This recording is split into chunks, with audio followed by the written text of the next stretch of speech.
নমস্কার বন্ধুরা, plants care nature YouTube চ্যানেলে আবার আপনাদেরকে স্বাগত জানাচ্ছি। এই সময় সাধারণত বিভিন্ন আম গাছে কিন্তু মুকুল বার হতে শুরু করেছে, আবার কিছু কিছু আম গাছে এখনো মুকুল কিন্তু আসেনি। তো আম গাছে এই সময় আমরা কি খাবার প্রয়োগ করব, কি ফাঙ্গিসাইড দেব এবং কি পেস্টিসাইড ইউজ করব, সেটা সম্পর্কে একটা ভিডিও এই প্রতিবেদনের মাধ্যমে এখানে তুলে ধরা হচ্ছে।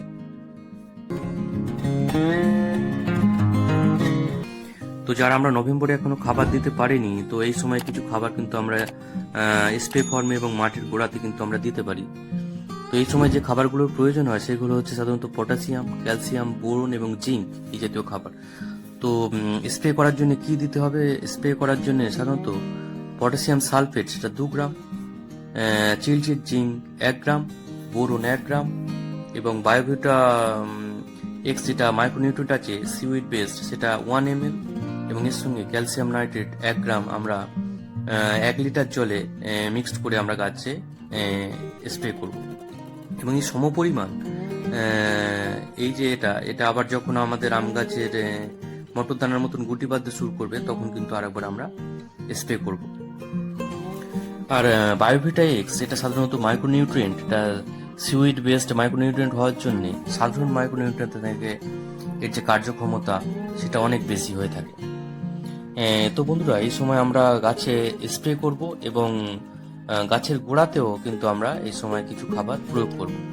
গাছের গোড়াতে যে খাবারগুলো দিতে হবে সেগুলোর রেশিও বা সেই অনুপাত কেমন হবে এবং কি দিতে হবে, এই সময় যে খাবারগুলো দিতে হবে সেটা হচ্ছে জিঙ্ক সালফেট 2 গ্রাম, বোরন 1 থেকে 1.5 গ্রাম, 05234 যেটা পটাশিয়াম এবং ফসফরাসের গুরুত্বপূর্ণ উৎস সেটা দিতে হবে 2 গ্রাম, জিপসাম 2 গ্রাম এবং হিউমিক অ্যাসিড 2 গ্রাম। এটা আমরা মিক্সড করে নিয়ে গাছের গোড়াতে একদম টবের ধার বরাবর দেবো, গাছের গোড়াতে একদম দেওয়া যাবে না। তো এই খাবারগুলো প্রয়োগ করতে হবে। আর একটা জিনিস খেয়াল রাখতে হবে যে এই সময় কিন্তু আমরা নাইট্রোজেনযুক্ত খাবার একদম দেব না। আর জল খুব মেপে দিতে হবে। জল যদি প্রয়োজন হয় তখনই দিতে হবে। গাছের গোড়াকে ড্রাই রাখতে হবে। জল যদি বেশি দিই তাহলে কিন্তু মুকুল কিন্তু ঝরে যেতে পারে এবং আমের গুঁটি তেমনভাবে কিন্তু বাঁধবে না। খেয়াল রাখতে হবে। এবং আরেকবার যখন মটর দানার মতন গুটি বাঁধবে আমের মুকুল থেকে, তো সেই সময় আমরা আবার কিন্তু আরেকবার যে খাবারটা স্প্রে সেটা কিন্তু আরেকবার কিন্তু আমরা করব। এতক্ষণ বন্ধুরা আম গাছে কি খাবার প্রয়োগ করতে হবে সেই সংক্রান্ত বিভিন্ন তথ্য তুলে ধরলাম। এবারে আম গাছের যে এই সময় যে কীট পতঙ্গ এবং ফাঙ্গাস আক্রমণ ঘটলে আমরা কি কীটনাশক এবং কি ফাঙ্গিসাইড ব্যবহার করব সেই সংক্রান্ত কিছু তথ্য কিন্তু তুলে ধরা হচ্ছে প্রতিবেদনের পরের ভাগে। এই সময়ে যে সিড, মিলিবাগ, থিপস বা হপার পোকা, সুটিমল ছত্রাক প্রভৃতির আক্রমণ সাধারণত ঘটে। তো এটা আটকাতে আমরা প্রোপেনোফস বা সাইপারমেথিন গ্রুপের কিন্তু কীটনাশক আমরা ব্যবহার করব না। এটা খুব হাই ডোজের হয়ে থাকে। তো এগুলো আমের গুটিতে নষ্ট করে দেবে। তো আমরা এখানে কি ব্যবহার করতে পারি? তো এখানে আমরা ইমিডাক্লোপিড গ্রুপের কনফিডার জাতীয় কীটনাশক কিন্তু ব্যবহার করব এবং যার অনুপাতটা হচ্ছে 0.5 ml 1 লিটার জলে আমরা এটা মিশিয়ে এটা ব্যবহার করব। আর মুকুল থেকে ফুল ফুটতে শুরু করলে কিন্তু এটা ব্যবহার করা যাবে না।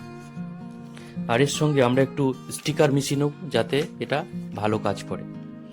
আর এই সময়তে আমরা যে বিভিন্ন যে ফাঙ্গাস যে আক্রমণ ঘটে তো সেটা আটকাতে আমরা বিভিন্ন ফাঙ্গিসাইড আমরা ব্যবহার করতে পারি।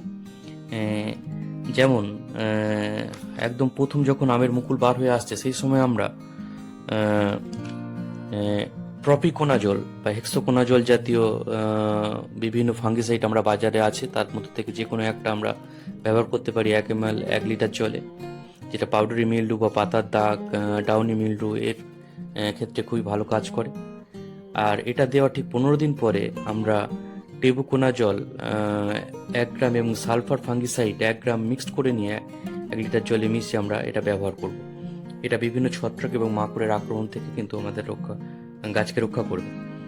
আর তৃতীয় আরেকবার আমরা এটা ফাঙ্গিসাইড ইউজ করতে পারি, সেটা যখন আমের মুকুল থেকে মটরের দানার মতন গুটি সেট হচ্ছে, তো সেই সময় আমরা মেটালক্সিন গ্রুপের বিভিন্ন ফাঙ্গিসাইড যেমন রেডিওমিল গোল্ড, এই তো ফাঙ্গিসাইডটা আমরা 1.5 গ্রাম 1 লিটার জলে মিশিয়ে কিন্তু এটা ব্যবহার করব। আর এগুলো স্প্রে করার ক্ষেত্রে একটা জিনিস খেয়াল করতে হবে যে ফাঙ্গিসাইড এবং কীটনাশক দুটো কিন্তু একই দিনে স্প্রে করলে হবে না, দিনে আলাদা টাইমে করতে হবে। আর ফাঙ্গিসাইড সকালবেলা বা বিকালের দিকে স্প্রে করলে সব থেকে ভালো ফল পাওয়া যায়। আর আমরা যদি কীটনাশক স্প্রে করি তাহলে অবশ্যই কিন্তু সন্ধ্যের দিকে বিকালের দিকে এটা করতে হবে, এবং এতে কিন্তু খুব ভালো ফল পাওয়া যায়। তো বন্ধুরা, আজকে এই প্রতিবেদনের মাধ্যমে আম গাছের মোটামুটি সামগ্রিক পরিচর্যা, বিশেষ করে কি খাবার প্রয়োগ করতে হবে এবং কি ফাঙ্গিসাইড প্রয়োগ করতে হবে ও কি পেস্টিসাইড ব্যবহার করতে হবে সে সংক্রান্ত একটা সামগ্রিক ধারণা দেওয়ার চেষ্টা করা হলো। তো বন্ধুরা, ভিডিওটা ভালো লাগলে অবশ্যই চ্যানেলটাকে সাবস্ক্রাইব করবেন এবং শেয়ার করবেন। তো বন্ধু, আজকে এই পর্যন্তই। পরবর্তীতে আবার নতুন একটা ভিডিও নিয়ে আবার আপনাদের সামনে উপস্থিত হব। সবাই ভালো থাকবেন, সুস্থ থাকবেন। সবাইকে নমস্কার এবং ধন্যবাদ জানিয়ে ভিডিওটা শেষ করলাম।